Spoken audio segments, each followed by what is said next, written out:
Welcome to the Side Hustle to Small Business podcast, powered by Hiscox. I'm your host, Sanjay Parekh. Throughout my career, I've had side hustles, some of which have turned into real businesses. But first and foremost, I'm a serial technology entrepreneur. In the creator space, we hear plenty of advice on how to hustle harder and why you can sleep when you're dead. On this show, we ask new questions in hopes of getting new answers. Questions like, how can small businesses work smarter? How do you achieve balance between work and family? How can we redefine success in our businesses so that we don't burn out after year 3? Every week, I sit down with business founders at various stages of their side hustle to small business journey. These entrepreneurs are pushing the envelope while keeping their values. Keep listening for conversation, context, and camaraderie.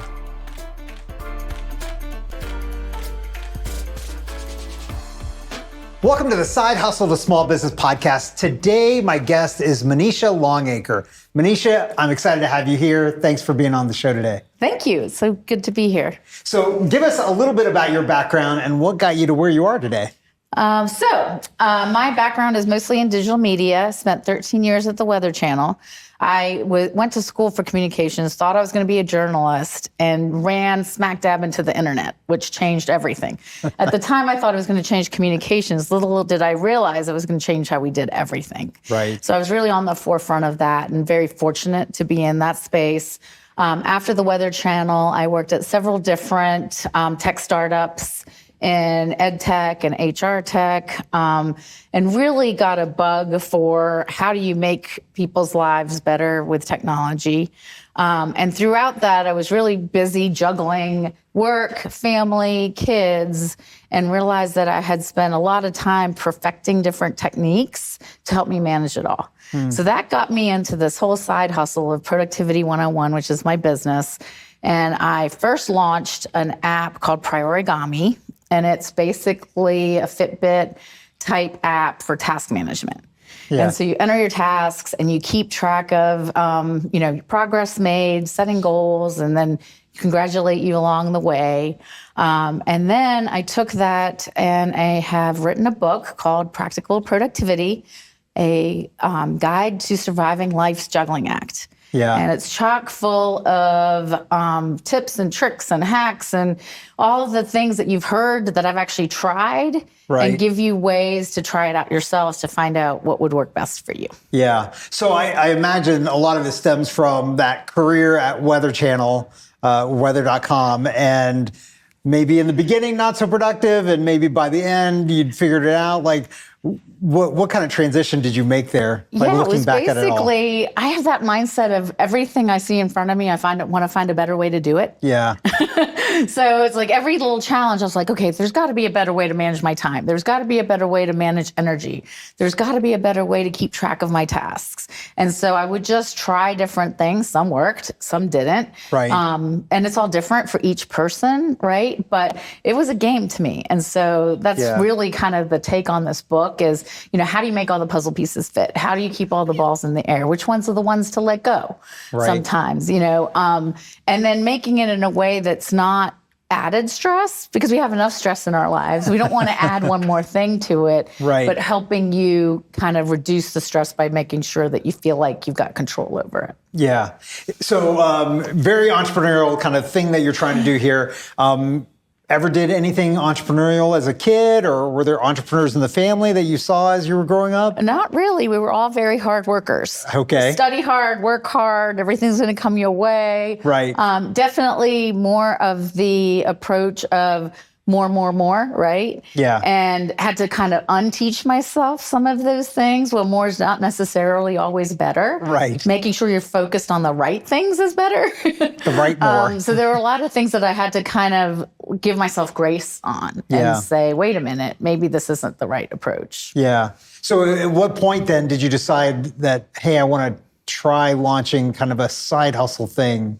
So I had in my mind lots of little ideas for businesses, lots of little things along the way. I had a folder where I would kind of parry away all these little concepts. But when it came to time to do it, what really made the difference was focusing on something that would solve problems that other people had. Right.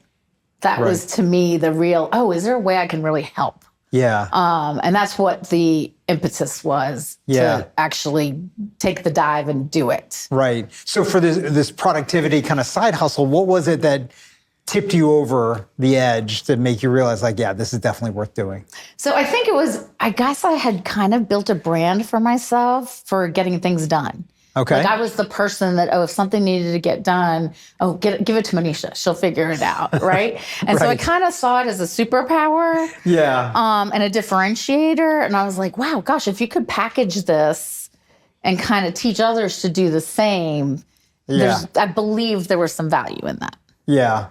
It also feels like when you're talking a little bit of a negative, because all the things that everybody else didn't want to do, they just kept giving to you. Well, it is. And I talk about that in my book. Like, why is it that the busy people get all the work? right? If you're the busiest person, guess who you go to first? And there's a reason why. It's because they have a system. It's because they don't procrastinate. It's because they know they have a limited amount of time. So they learn how to use it wisely. But it's a wheel, right? Right. Yeah, exactly. Right. Like I'm already busy. Don't give me more. So I think that kind of dives right into like entrepreneurs and entrepreneurship. Like we're all busy. Any like things that you've seen or any piece of advice about how do we deal with that? Like one of the things that we've heard many times on this show with folks is that they try to get a virtual assistant, but then the amount of time that it takes to train that person to do the job, it'd just be quicker to do it yourself, right? And that's like this catch-22 kind of fallacy that exists around that, because there is another side to that. If you can get them trained, that it does make you better. So how do you think about that, and kind of how do you counsel people around that? And there are lots of little tips and tricks on that in the book. And there are lots of different ways to kind of go about doing it. And it's going to be different for each person. But first of all, especially as an entrepreneur, is you have to understand that you can't do it all. It just isn't possible. Especially, we have so many great ideas, right? Their ideas are flowing and we want to do it. And it's like, okay, well, the first realization is if you can accept that you can't do it all. The second then is prioritizing, right? Like, what are the things that you can really let go? And let's focus on the things that really matter and are really going to move your business forward. Which is really difficult, but we talk about the Eisenhower matrix and how to look at things from urgency and importance and really focus on the things that are both important and urgent, but not necessarily, but don't lose sight of the things that are really important, but not urgent. That's the biggest quadrant to make sure you don't lose sight of. And then it's prioritize. Once you know what to prioritize, I believe in the daily top 3 is pick 3 things a day. So you're not trying to eat the elephant, right? We can't do it all. And so if you start chipping away at it, then you see progress. And so it takes a lot of discipline and it takes practice. But once you get in the habit of doing it, it comes naturally. I like that. Okay, so you kind of decided to step away, do this side hustle thing, but you've still got a full-time job. 2 full-time jobs. So 2 part-time jobs. 2 part-time jobs, okay. And I'm serving as a fractional COO for 2 different companies. One is an online video mentoring platform for early to mid-career professionals. The idea is to get them coaching earlier in their careers so that they can pick up some of these other skills sooner rather than later. And then I'm also working as an operations head at a commercial real estate company. And relaunching my app and writing the book. So you're juggling a lot of things. Kind of the thing that you're working on, which is productivity, kind of helps with all this. Do you feel like these things, do you learn things from these things that then inform the work and vice versa? Or how does that work for you? Absolutely. Constantly learning. And I think that's really the key of this whole thing. And what's hard about finishing the book is that it's really not finished. It's still work in progress. There's still constantly things that I was like, oh, wait, here's a new little challenge. How's a better way to do this? So maybe there'll be a second version. I don't know. But it never ends. And even some things in the books, like learning how to say no is really difficult for me. Still is, even though I know that's the right thing to say. Asking for help is difficult for me. You know, because that's like a weakness on my part if I have to ask help, but it's not. It can be a strength, especially for entrepreneurs, right? Yeah. So those are still work in progress, not done. Yeah. And I think that's it's funny you touch on those. I think that's a challenge for a lot of entrepreneurs, especially the saying no. Yes. And saying no to, let's say, clients that maybe aren't a right fit necessarily long term. Yes. But the money is really good, right? So how do you think about that even for yourself? And how do you kind of navigate that? Because that is so hard. It is really difficult because you want to, especially when you're starting to make it, you want to say yes to everything, right? But it can quickly take you in directions that aren't necessarily right for the business. And we grapple with this every day, all day, you know? And there's sometimes where you do have to kind of go veer off a little bit. And there are other times, and I guess that's the secret sauce to figuring out which is which. Yeah.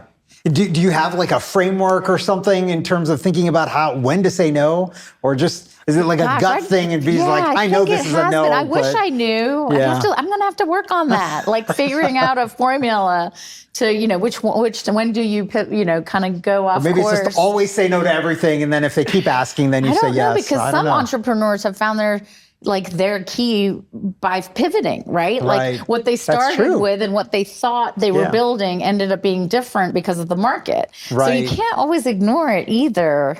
But that's a really interesting problem and a great example of how this work is never done. Right, exactly. Okay, so working for two different businesses, how do you think about I struggle with that because it's like the juggling the different tasks. Yes. And the things that you're doing are so different, right? Real estate company, online video, mentoring, and then the productivity. So how do you think about that and kind of that task switching? Like, do you split up your day? Is it different days for different things? Like, how do you think about that? Both and all. So it's definitely switching up my time. So I've divided up my week between the two jobs. And then I have time in between that allows me to focus on what's most important, right? So this is a really good analogy of the work-life balance dilemma that everybody struggles with, right? And I will admit at one point I tried to do a pie chart, make sure it was all even. Well, that didn't work. You know, it was like, that is not how work-life balance is, kind of a misnomer, if you will. And so I have a chapter in my book about how we really have one life to live, right? And you can't really cut it up and segment it and make sure it's all balanced. But each day, figuring out what is the most important things and getting those done. And then do the same the next day, right? Because I can't be all three things all the time, every single day. But if for today, what are the three things I need to get done? Interesting. I mean, I think that's a lot of parallels for entrepreneurs because I think for all of us, it's hair on fire almost all the time. You know, everything's going back to your kind of Eisenhower thing. Everything's important and urgent. Constantly. And I think that's one of the biggest struggles is how to make sure that we're not just doing the urgent all the time. Because the important doesn't get done. And so what I say is make sure that if something's really important, that you're making time, blocking time, focus time, deep work time. Which is really where all the great ideas come from, right? Because you can do emails and you can put out fires all day, every day, and find that you're not really moving your business forward. Right? The moving your business forward is going to come from the deep work, the focused work that you have to prioritize. So how would you advise to somebody that doesn't have that time, but needs that time? How do you figure out a way to get that time? You have to fight for it. And then the other thing is it blocking it off on the calendar and then just saying like, it's just not going to happen. Nothing else is going to happen. Again, you've got to find what works best for you. Time blocking is a very efficient way to get deep work done, especially for people. And I also advise looking at your natural rhythms, like when are your highs and lows during the day, and mapping that deep work time to the best time for you to be able to focus, right? Because I think we just kind of do whatever comes at us. But if you can really say, gosh, you know, my really good thinking time is between 10 and 12 every day. And then I always make sure you communicate, like I'm not going to be available for these 2 hours. Because I really want to get the XYZ done. And then people tend to appreciate that and respect it if they know. If they don't know, then it's free for all. Yeah. And people are knocking and do you have a minute? And, and the whole morning's gone. Right. But protecting that time is hard until you get used to doing it. Yeah. And people respect it if you've set that boundary too. I think my challenge is one of my best thinking times is when I'm in the car listening to music. Yeah. Because nothing else is going on. Yes. And but the problem is I don't drive a lot of places nowadays. So It's changed everything. I figure out a way to kind of replicate that same experience somewhere else. Yes, that's exactly right. Find what is the equivalent of that. There are some people who do fake commutes now. Really? Yes, because of that thinking time. Huh. So they don't That's necessarily interesting. have to go anywhere, but they'll get in the car and, either get a coffee or do something just to have that as part of their routine. That time, yeah.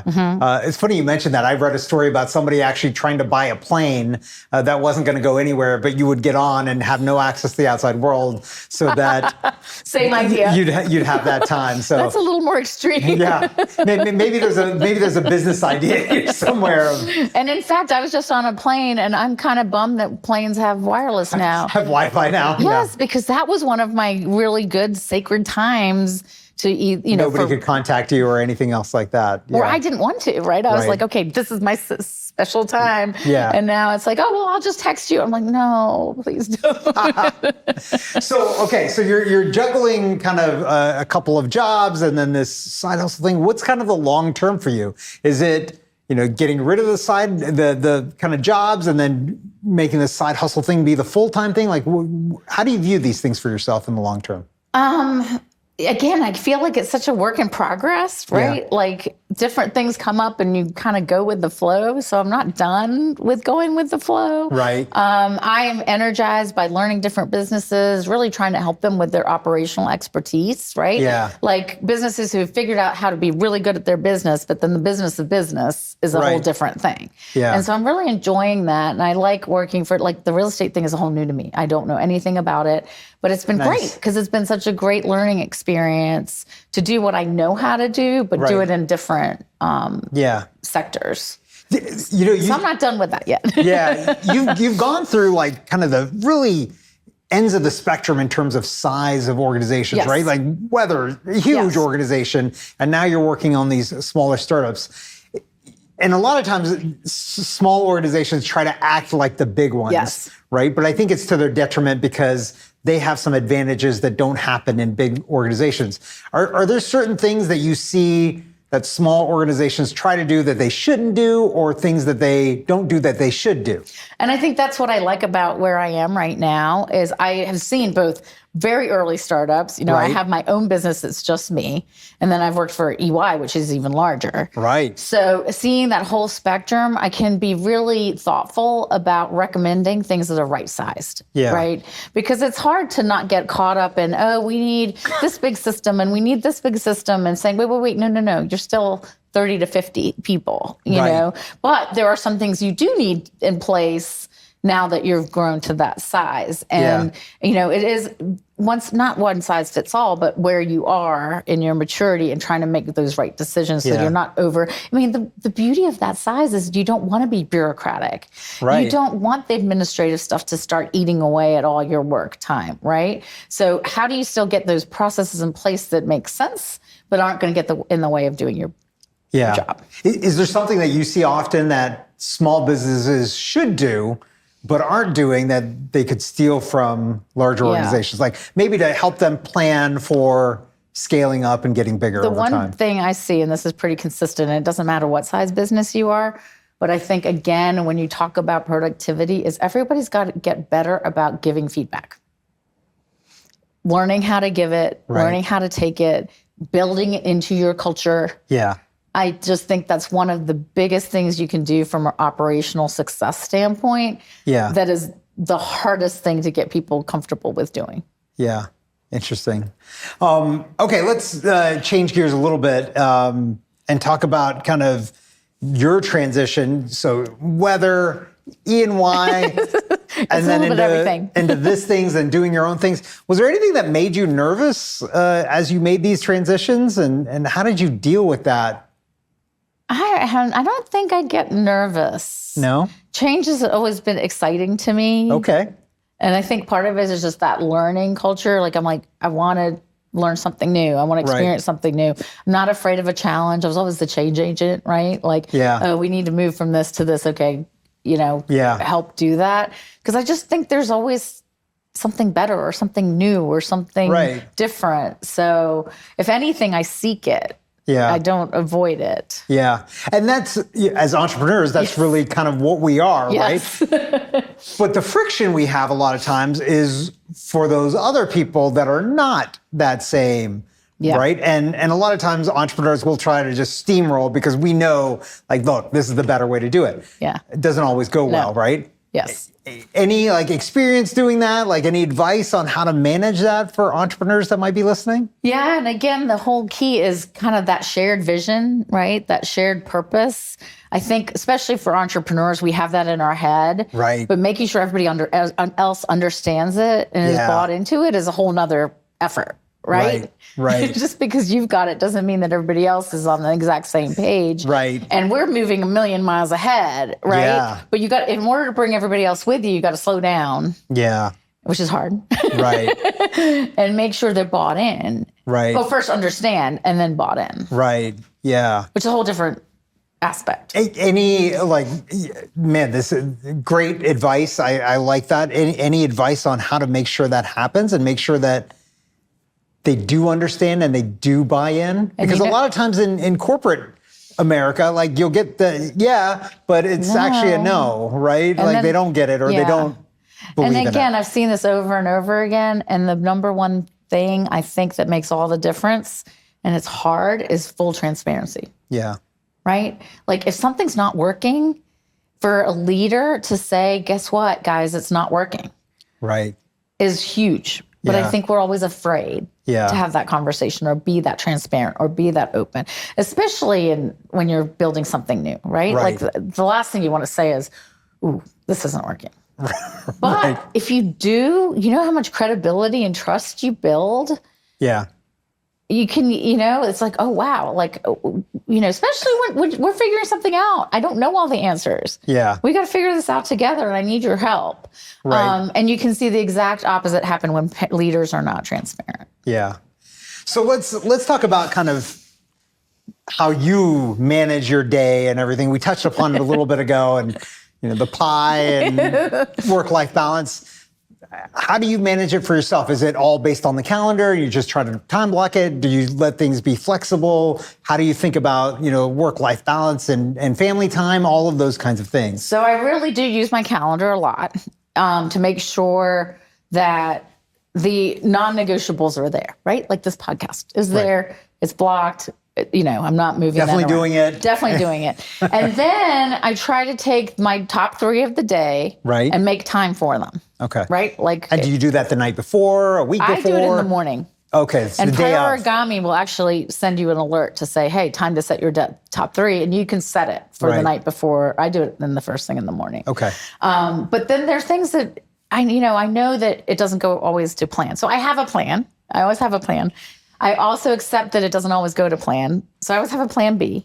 Okay. And I also recommend the things that actually have to get done, you double it up. Yeah. So if I have to do something, let's say I had something to do this afternoon and something gets in the way, I have another time slotted to get it done. For as a plan B, as a backup for that. Double or nothing, right? Yeah. Like you double book yourself. And what's brilliant about it is if you get it done in the first time, then it opens up time. Right. So it's like finding money. Oh, that's interesting. But if you don't get it done, you've already have a backup plan in place. Okay. So you're not scrambling. Yeah. Yeah, so, interesting. And I don't do that for everything, but the things that are really important that have to get done is a really worthwhile tool. Yeah, I like it. But you constantly I call it productivity Tetris, where you're moving things on your calendar just to kind of make it all fit. And then the other thing is, again, I've learned over time is you don't block every minute of every day, right? But you've got to have recovery time. You've got to have you time. And I didn't used to make time for those things because I was like, just keep going.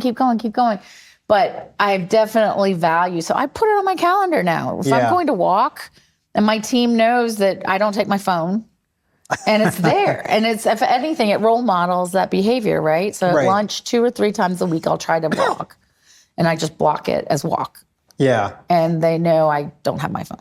Yeah. I will say I like a lot of these scheduling tools that now have the ability that once a meeting is scheduled, it'll block time either before, after, or both for you on your calendar so that you have that either recovery time or time to get ready for those meetings. Yes. And so I've personally found that very useful in terms of kind of dealing with all of this. Yeah. And then try again what works for you. If you need that break, then build it in, right? Like I need that, that buffer time to prepare or get caught up on emails or, whatever that may be. Yeah.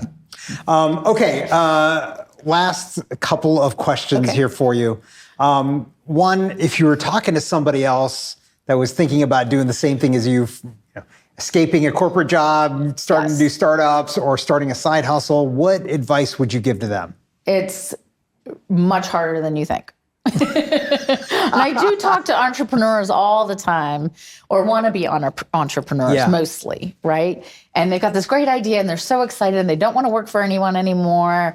And they want all the flexibility in the world. Right. All the things that glorify entrepreneurship, which are all true. Yeah. But I was like, it is the hardest thing you will ever do. Yeah. It's a hard slog in the beginning, right? It truly is. And it never goes away. Right.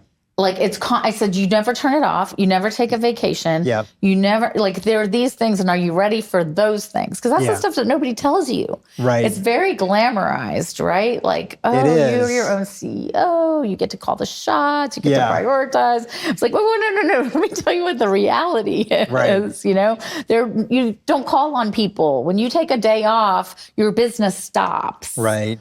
Right? Yeah. So it's glamorized with the ones that are just thinking about it. Very successful. And very successful, right? Yes. The ones like us that, you're slogging through stuff, like nobody writes stories about the slog. No. They only write stories about except the book, The Hard Thing About Hard Things. That was excellent. Very few then But you're right, and I don't think a lot of people have read that, but I do recommend it.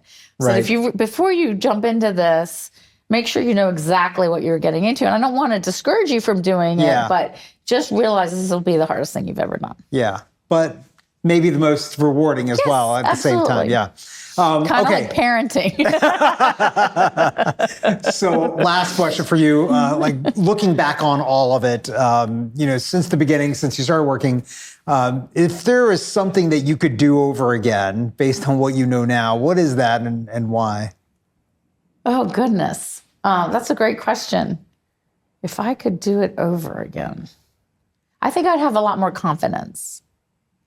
And when you started going on your own, or just in general? Just in general, like, speaking up more, taking more risks, not waiting as long to do certain things. Yeah. How long did it take you to feel like before you got like your sea legs there and you were confident? Much longer than it should have been. Yeah. And that might just be a personal thing. But the great news is once you start doing it and you realize nothing terrible is going to happen, like the world's not going to fall apart. Most things we work on are not that important in the end of it, right? But they're not fatal. Took me a long time to build that confidence to do that. And maybe that's just, you got to experience stuff and, get some things behind you before you can. Yeah. And again, a lot of that is upbringing and background and all sorts of things. Right. But, I wish I had been bolder sooner. Yeah. Yeah, I can appreciate that. Monisha, this has been fantastic. Where can our listeners find and connect with you online? So I'm on LinkedIn, Monisha Longacre. You can find out more about my app at priorigami.com. And the book is Practical Productivity, and it will be on Amazon.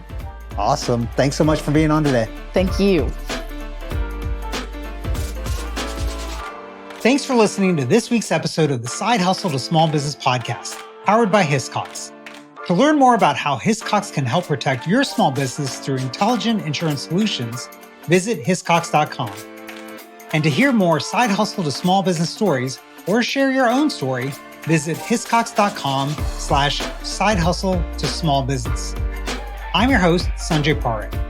You can find more about me at my website, sanjayparekh.com.